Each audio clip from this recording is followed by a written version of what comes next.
Hello friends, this is Himanshu Kumar Srivastava. Welcome to YouTube channel Educational Society. In previous lecture, we discussed about the concept of strain, and today we will discuss about the concept of stress.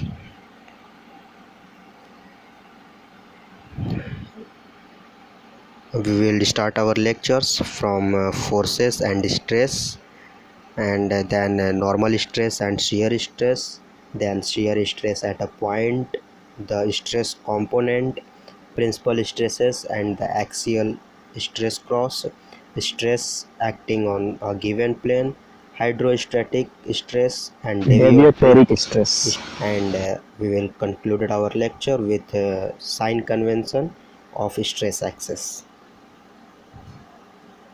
Force and stress. First, we will discuss about the force. Force is the product of mass and its acceleration. Force is a vector quantity and thus possesses both amount and direction. SI unit of force is Newton. 1 Newton as defined as the force required to accelerate a 1 kg of mass at 1 meter per second square is called 1 Newton. The dimensional formula of force is m1 L minus 1 T minus 2. The CGS unit of force is dyne. Force acting on a body can be divided into two groups. First one is internal forces and then second one is external forces. What is internal forces? Internal forces represent the interaction between the particles in the body. External forces refer to the action of other body on the particles of a given body is called external forces. External forces is further divided into two parts. First one is body forces and second one is surface forces. Body forces acts on unit mass or unit volume of the body. Examples are gravity force and magnetic force. Second one is surface force. Acts on the surface of a body when it comes in contact with the another body. The surface forces are mostly responsible for the deformation of rock at various scales. The surface forces acting on an area are often referred to as traction. Traction is a very common word to understand about the concept of stress. What is stress? Stress is something which we don't see but feel its effect. Stress is a pair of equal and opposite forces acting on unit area of a body. Thus, stress results from a force acting on a surface. It is either real or imaginary. Stress on a surface or traction T is defined as the ratio between the reactive force F and the surface area S on which the force is acting. SI unit of stress is Pascal and stress equals to Newton per meter square. Dimensional formula of stress is m1 L minus 1 T minus 2.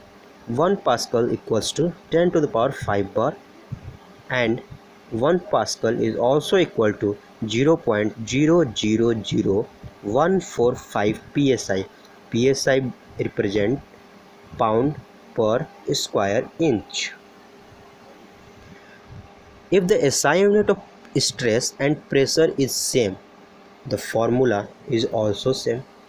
Then what is the difference between the stress and pressure? Pressure is external force on an unit area. Stress is internal force applied by material against deformation on an unit area. Pressure is always compressive. Stress is tensile or compressive or shear.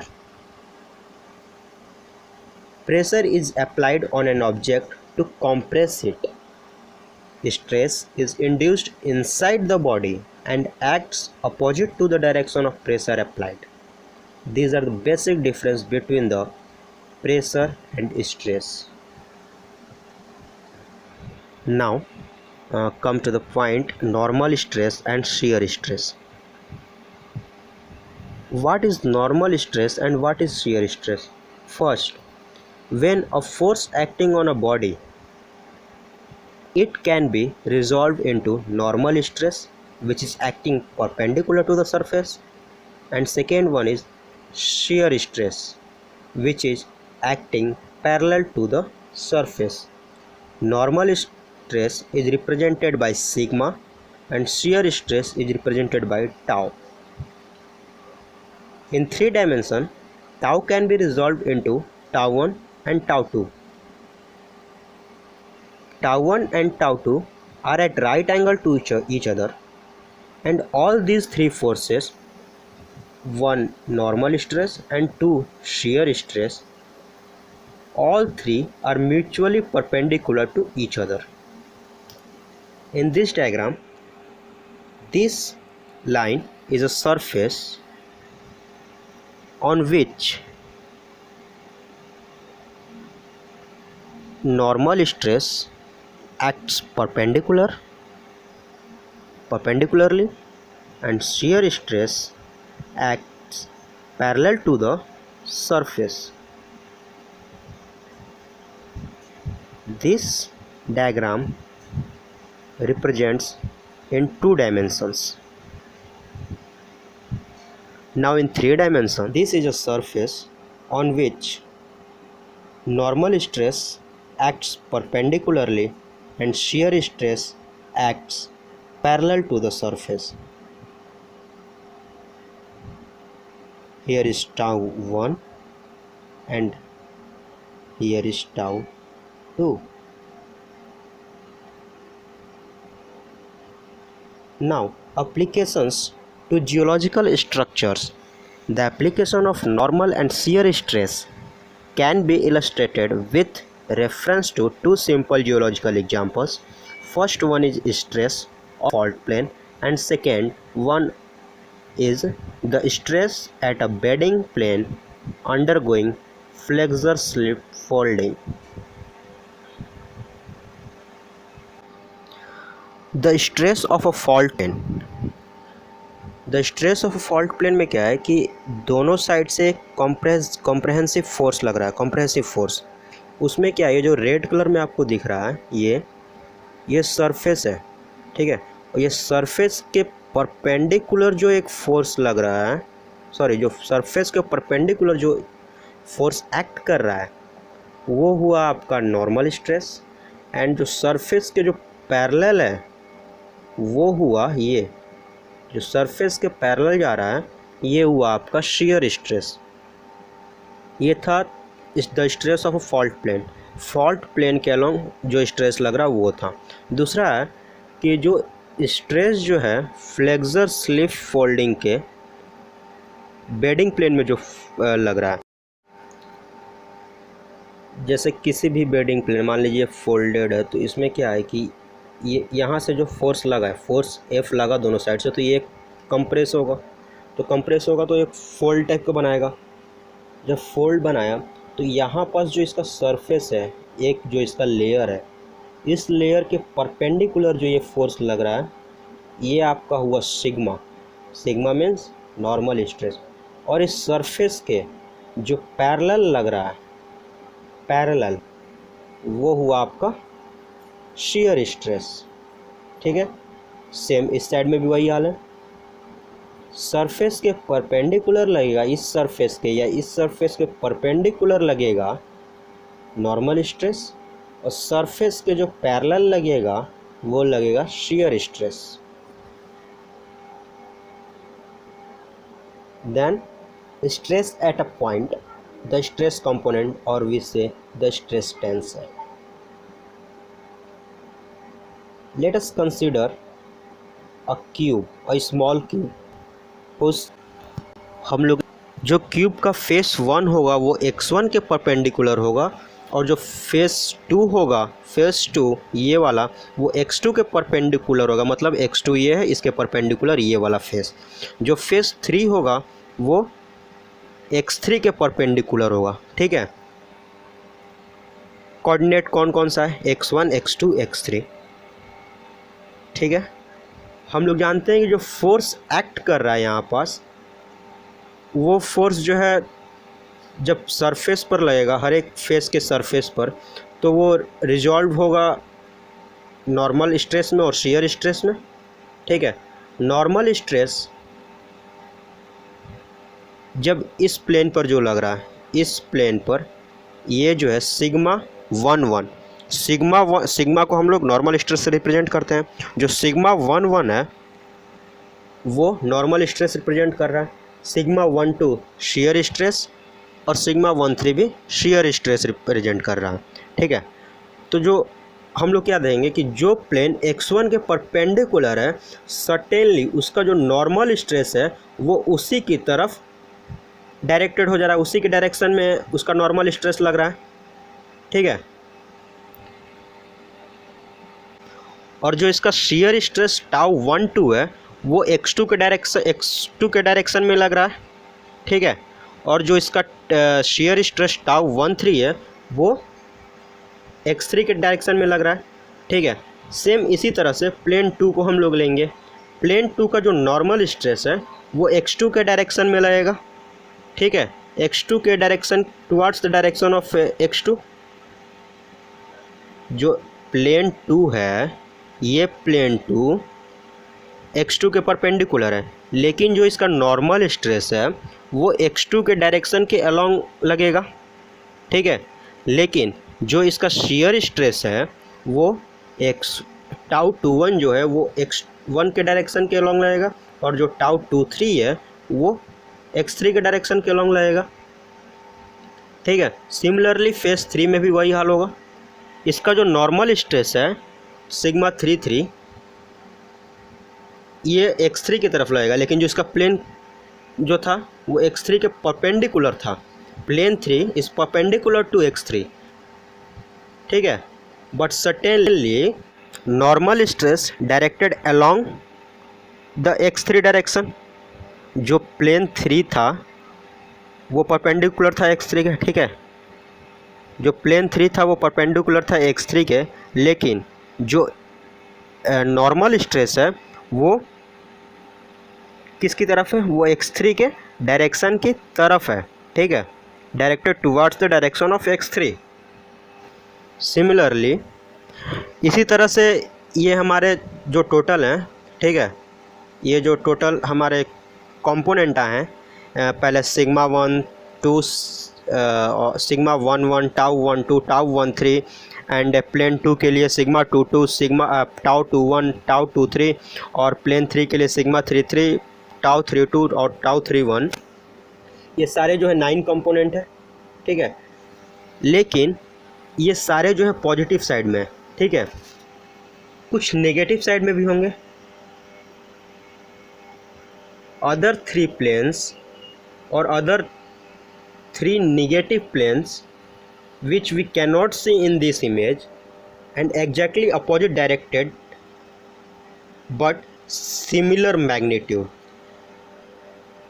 ठीक है, वो सारे plane जो कि हम, वो 3 plane जो हमको इस फिगर में नहीं दिख रहे हैं, ठीक है, वो जस्ट इसके अपोजिट में होंगे, लेकिन जो उनका मैग्नीट्यूड होगा वो जो हमको दिख रहे हैं और जो नहीं दिख रहे हैं सबका बराबर होगा।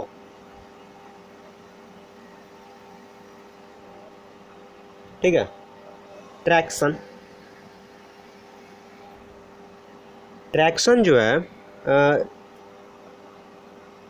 जैसे हम लोग इसको लिए, ये प्लेन 1 के लिए जो ट्रैक्शन होगा वो T1 होगा, प्लेन 2 के लिए जो ट्रैक्शन होगा वो T2 होगा, और जो प्लेन 3 के लिए जो ट्रैक्शन होगा वो T3 होगा।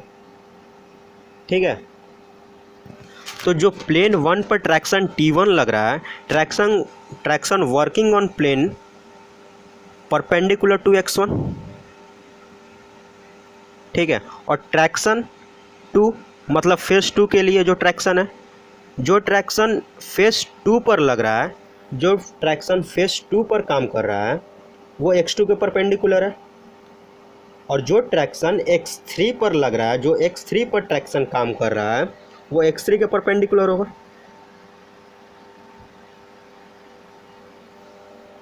ठीक है, और जो हम लोग यहाँ लिए हैं सिग्मा 1 1, टाउ 1 2 और टाउ 1 3, ठीक है, टाउ 1 2।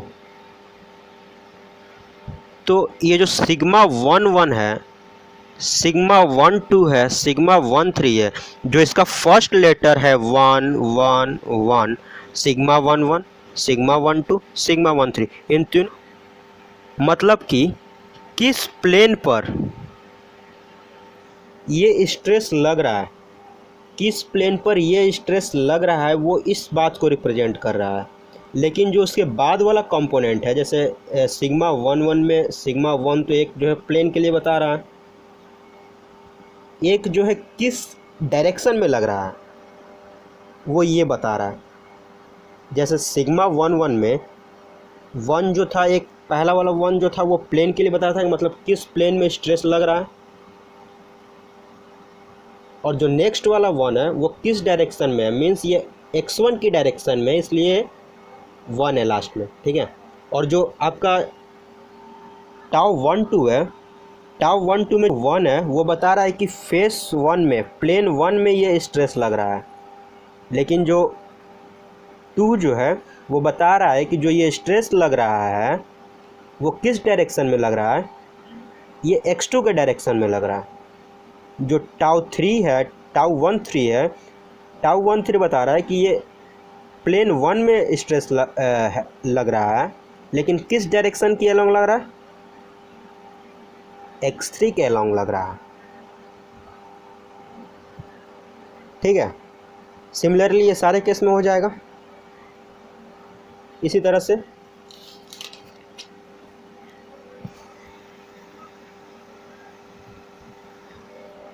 अब हम लोग देख, ट्रैक्शन T1 है, उसके कौन कौन से, उसके 3 कंपोनेंट होंगे, ट्रैक्शन T2 के 3 कंपोनेंट होंगे, ट्रैक्शन 3 के 3 कंपोनेंट होंगे, ठीक है। और ये सारे मिला के 9 कंपोनेंट होंगे। ये 9 कंपोनेंट को हम लोग डिफाइन करेंगे एक पॉइंट P पर। लेकिन हम लोग जानते हैं कि ट्रैक्शन जो है वो वेक्टर है, लेकिन जब ये सारे 9 कंपोनेंट मिल जाएंगे तो ट्रैक्शन जो है वो वेक्टर नहीं रह जाएगा, वो एक न्यू कंपोनेंट इंट्रोड्यूस करेगा, न्यू टर्म इंट्रोड्यूस करेगा, जिसको हम लोग स्ट्रेस टेंसर बोलते हैं।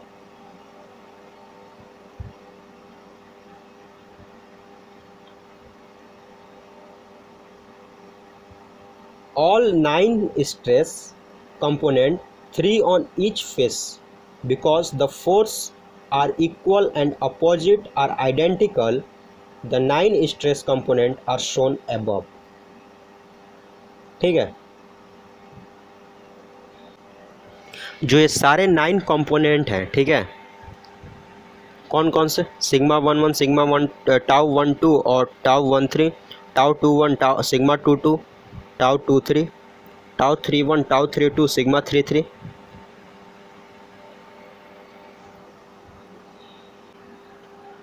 All the 9 components, 3 on each face, 3 on each face, 3 on each face, because the forces are equal and opposite faces are identical, the 9 stress component are shown above. These all 9 components, since the definition of stress precludes any contribution from an overall rotation of cube opposing shear stresses about the axis x1, x2, x3 must balance, otherwise the cube would rotate about these axes. Then tau 1 2 becomes or equals to tau 2 1, tau 1 3 equals to tau 3 1, then tau 2 3 equals to tau 3 2. Now what is principal stresses and stress axial cross? Perpendicular planes on which shear stress is 0 are called principal stress planes, and the normal stress across them are called principal stress axes. Imagine करिए कि ये जो normal stress है, ये जो normal stress है,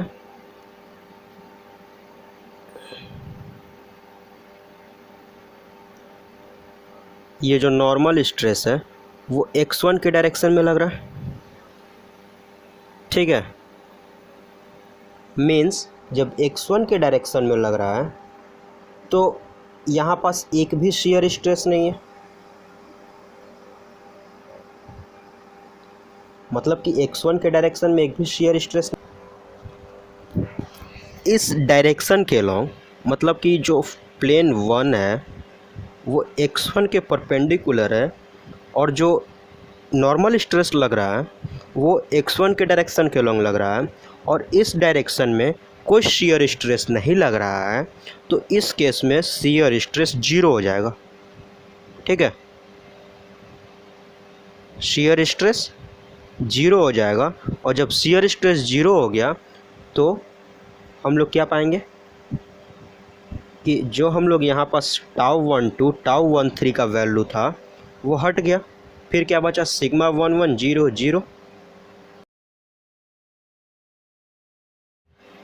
जब normal stress लग रहा है इस डायरेक्शन के अलॉन्ग x1 के अलॉन्ग, मीन्स कोई भी शियर स्ट्रेस नहीं है, और जब शियर स्ट्रेस नहीं है तो इसको हम लोग प्रिंसिपल स्ट्रेस प्लेन बोलते हैं। ठीक है, जिस प्लेन पर शियर स्ट्रेस, जिस प्लेन के अलॉन्ग शियर स्ट्रेस 0 हो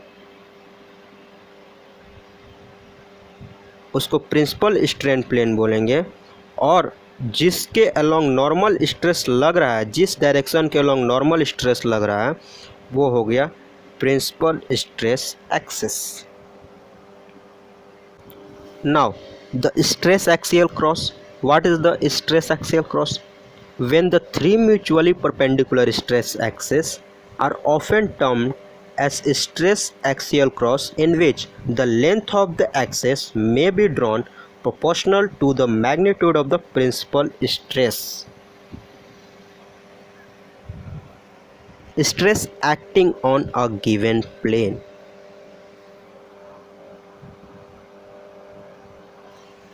Here we have a triangular diagram on which stress acting on a given plane, stress acting on plane AB, यहाँ पास हमारे पास एक डायग्राम है जिसमें स्ट्रेस प्लेन AB पर लग रहा है। ये जो ब्लू लाइन है वो प्लेन AB है। ठीक है, और ये नॉर्मल से एंगल थीटा बना रहा है, यहाँ पास एंगल थीटा बना रहा है, जिसमें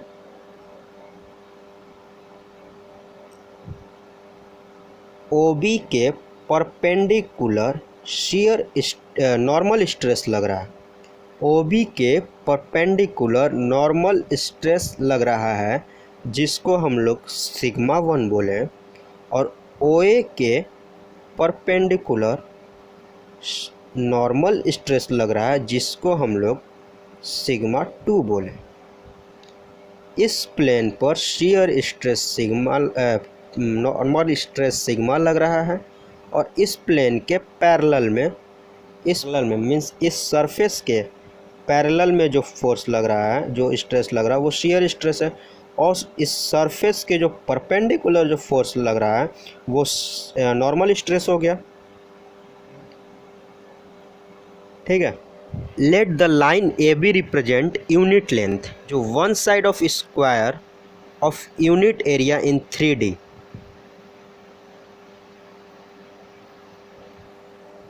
then OA equals to sine theta and OB equals to cos theta. ठीक है, OB equals to cos theta. The force acting along OA is sigma 1 cos theta, and the force acting along OB sigma 2 sine theta. Force बराबर stress into area. ये हम लोग कब पढ़े थे?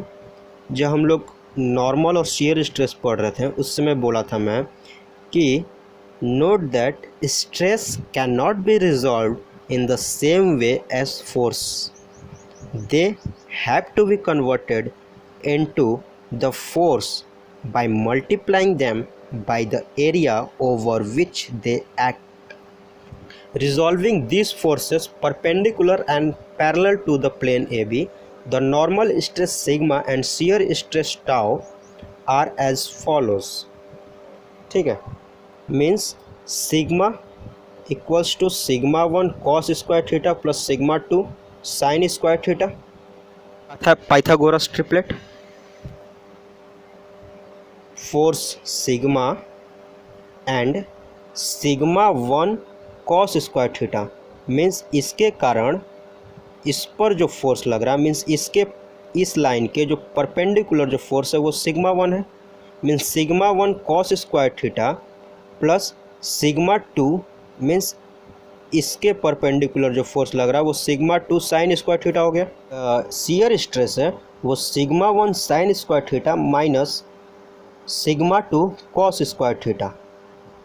ये जो है सरफेस के अगेंस्ट में एक काम करता है, ठीक है, इसलिए एक जगह हम लोग माइनस भी लेंगे। ठीक, अब इसको हम लोग जब सॉल्व करेंगे तो हमारा सिग्मा का वैल्यू, नॉर्मल स्ट्रेस का वैल्यू ये आएगा और शियर स्ट्रेस का वैल्यू ये आएगा। कैसे आएगा देखते हैं, ठीक है।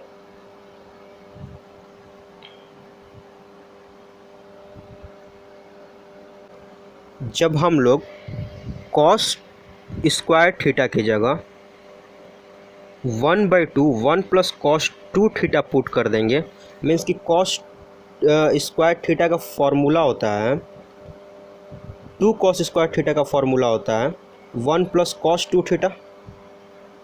तो हम लोग कॉस स्क्वायर थीटा की जगह 1/2 1 प्लस कॉस 2 थीटा पुट कर देंगे। सेम इसी तरह से साइन स्क्वायर थीटा की जगह पर 1/2 1 माइनस कॉस 2 थीटा पुट कर देंगे। जब वो पुट करेंगे तो हमारा नॉर्मल स्ट्रेस का वैल्यू ये आएगा और शियर स्ट्रेस का वैल्यू ये आएगा।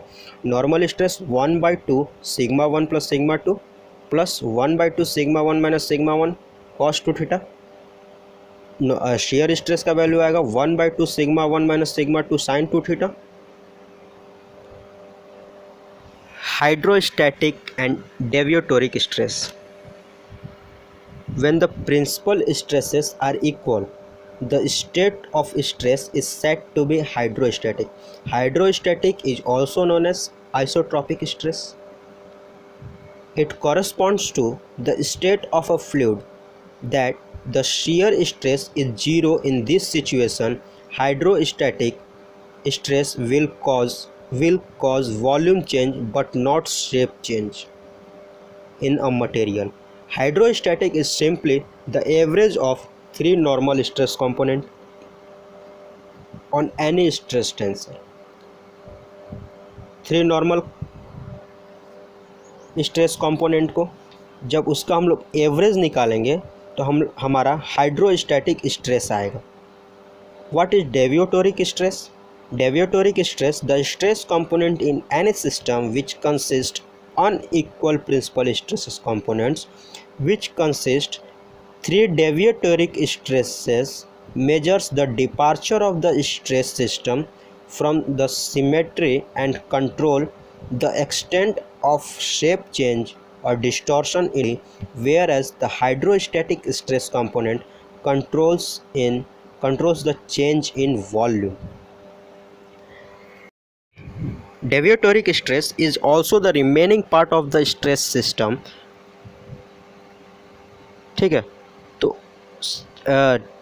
which consist of 3 deviatoric stress, sigma 1 minus sigma, sigma 2 minus sigma and sigma 3 minus sigma, means the remaining part of the stress system is called deviatoric stress. And now the sign convention. What is compressive stress? Compressive stress, the stress on a rock mass which tends to shrink or shorten the material along the direction of stress is called compressive stress. compressive stress के कारण जो folding होता है, faulting होता है, thrust होता है, जब कंप्रेस होगा यहाँ पर, जब ये कंप्रेस होगा तो ये मुड़ेगा तो फोल्डिंग क्रिएट करेगा, टूटेगा, फोल्डिंग क्रिएट करेगा, फॉल्ट क्रिएट करेगा. What is tensile stress? Tensile stress, the rock mass which tends to extend the material along the direction of stress. एक दूसरे से दूर जाएगा तो टूटेगा, जाहिर सी बात है दरार आएगा. जब हम किसी से दूर जाते तो दूरियां बढ़ती है. उदिनाच normal faults. What is shear stress? Shear stress on rock mass which acts along or parallel to the surface. shear stress में क्या है कि अगर ये दोनों इस डायरेक्शन में जा रहे हैं, मीन्स कि ये एंटी क्लॉकवाइज मूव कर रहा है, तो इसका हम लोग वैल्यू पॉजिटिव लेंगे. हम लोग बोलेंगे जो shear स्ट्रेस हुआ है वो पॉजिटिव हुआ है.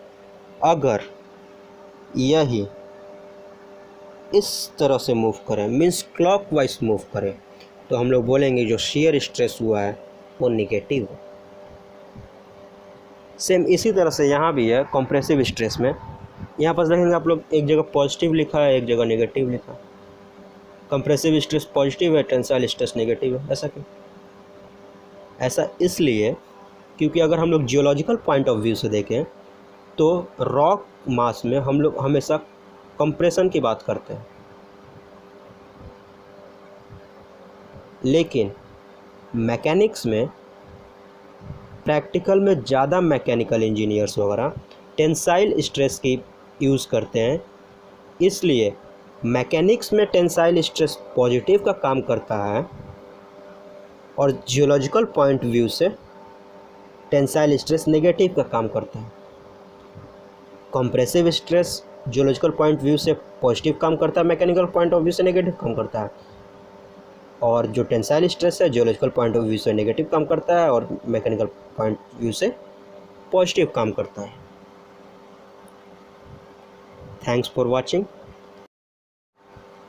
If you enjoy my video, then like and subscribe and click on the bell icon for the upcoming videos. Thank you once again.